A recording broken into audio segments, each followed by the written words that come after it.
بسم اللہ الرحمن الرحیم۔ السلام علیکم۔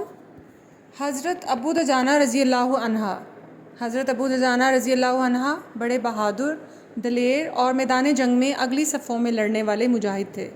ان کا نام سماک اوس بن خرشہ ہے۔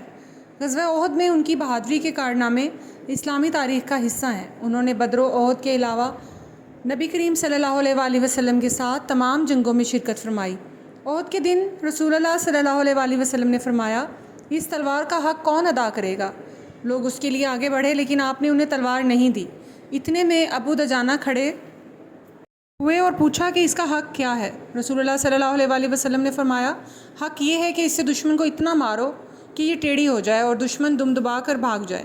چنانچہ ابو دجانہ رضی اللہ عنہ نے آگے بڑھ کر تلوار لی اور لال پٹی سر پر باندھ کر اکڑتے ہوئے دشمن کی صف میں جا گھسے۔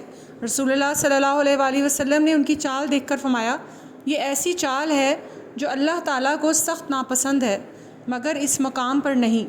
اللہ کے رسول صلی اللہ علیہ وآلہ وسلم کی وفات کے بعد کئی قبائل اسلام سے مرتد ہو گئے اور مسلمہ کذاب ان کا لیڈر بن گیا۔ چنانچہ ان مرتدین نے زکوٰۃ دینے سے انکار کر دیا۔ حضرت ابو بکر صدیق رضی اللہ عنہ نے ان کے خلاف اعلان جہاد کیا اور مرتدین کی سرکوبی کے لیے جو لشکر روانہ ہوا اس میں ابو دجانہ رضی اللہ عنہ بھی شامل تھے۔ یمامہ کے مقام پر بنو حنیفہ کے مرتدین سے جو جنگ ہوئی اس میں ابو دجانہ رضی اللہ عنہ نے بہادری کے وہی جوہر دکھائے جو رسالت مآب صلی اللہ علیہ وآلہ وسلم کے دور میں دکھائے تھے۔ یمامہ میں ایک بڑے باغ کے درمیان قلعہ تھا جس میں مرتدین جمع تھے۔ وہ قلعہ بند ہو کر لڑائی کر رہے تھے اور مسلمانوں کو نقصان پہنچا رہے تھے۔ ضرورت اس امر کی تھی کہ کوئی شخص قلعہ کے اندر کود جائے اور قلعے کا دروازہ کھول دے تاکہ مجاہدین قلعے میں داخل ہو سکیں۔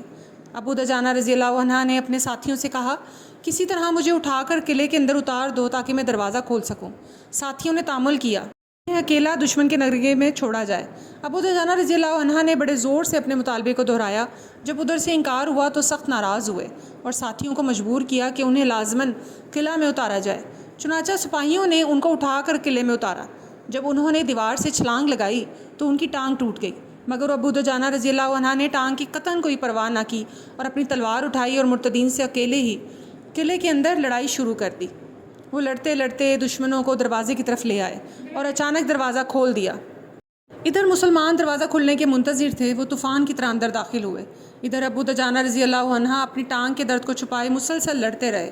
لڑائی کے دوران ان کی ٹانگ کثرت حرکت کی وجہ سے اور زیادہ خراب ہو گئی اور درد میں بے تحاشا اضافہ ہو گیا۔ ادھر مرتدین ان کی طاق میں تھے۔ بالآخر یہ بہادر مجاہد زمین پر گر پڑے۔ کثرت سے خون بہنے کی وجہ سے وہ یمامہ کی جنگ میں شہید ہو گئے اور رہتی دنیا تک تاریخ کے سنہرے اوراق میں اپنا نام رقم کر گئے۔ رضی اللہ عنہ۔